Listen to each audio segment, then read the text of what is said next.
Hi, everybody.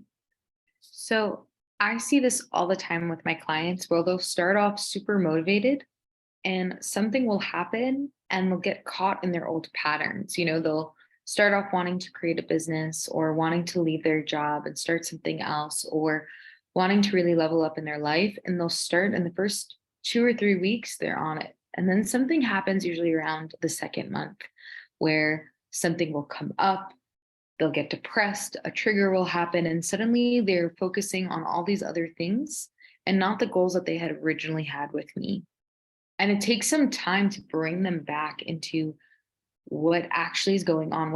Why are you getting triggered? What's happening that's distracting you, that's stopping you from reaching these goals? And what I notice a lot is that people aren't clear on their whys. They know what they want.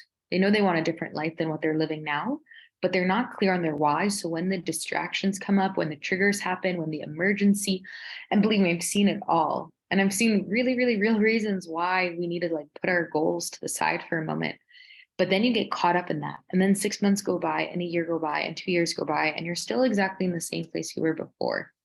So, and I mean this on the macrocosm and the microcosm level of how important it is to stay connected to your why. Why are you changing your life? Why are you creating these goals for yourself?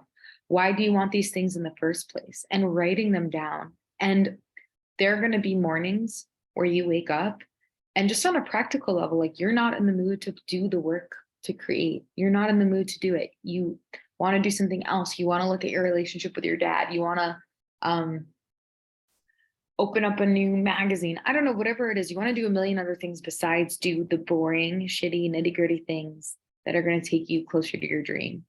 Get connected to your why. For example, today is a random Sunday and I'm not out hiking or camping. I am making all of these videos. And the reason is why? Why am I doing them? Because I want to be consistent for my audience. I want people to have ways in which that they can connect to themselves every single week and ask themselves the right questions. I want to make sure that my audience feels like I care about them. I want to be helping people. Those are my whys. So when you're connected to your bigger why, it makes it a lot easier than the practical, technical, doing your taxes, doing your social media, calling back the social media manager, the graphic designer, all those things that feel frustrating and annoying. When you're connected to the why, it helps it move it forward. So it's really important to stay connected to your why. When it comes to the bigger things, an emergency comes up, you're going through a breakup, life just feels like it's upheaving the moment that you're actually focused. Again, now is the time to use your whys more than ever. Why did you make this choice? So that this way, when an emergency comes up, you do have the space and the finances and the freedom to connect to this emergency. When you're going through the breakup, you do have that why of I wanted to build a business so this way it can carry me through when I'm hurting, when something's going on, when something's personal. I built this business so it can support me when I need it.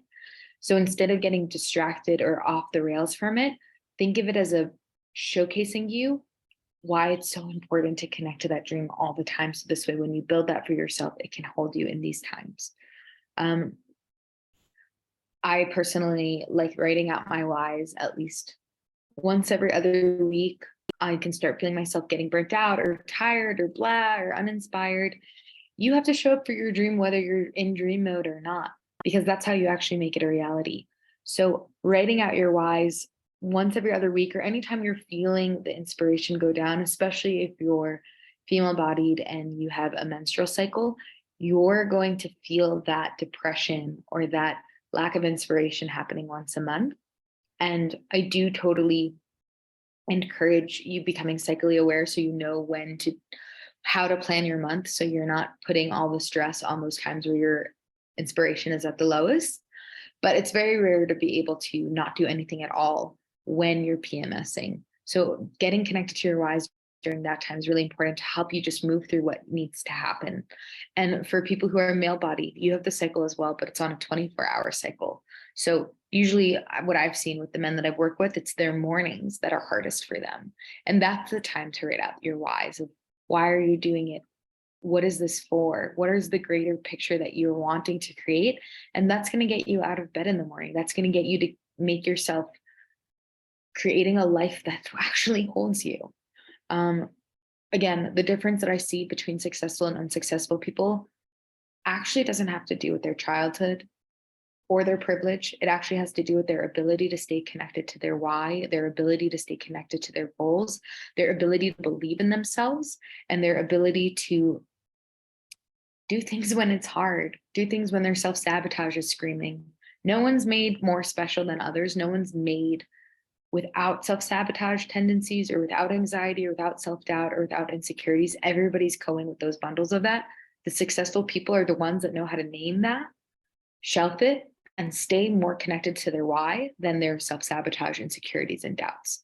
So take out a list and just write out why. What are your whys? Why are you doing it? And what's even more important is that when you get those moments of evidence, or you get that testimonial, you get that compliment, you get that text message saying thank you, you get that feeling of your morning being spacious because your assistant, who you now can afford to hire, is doing the things that used to be really annoying for you. Like, take a moment to note that, because that was you being connected to your why. That's actually the fruit that you're bearing.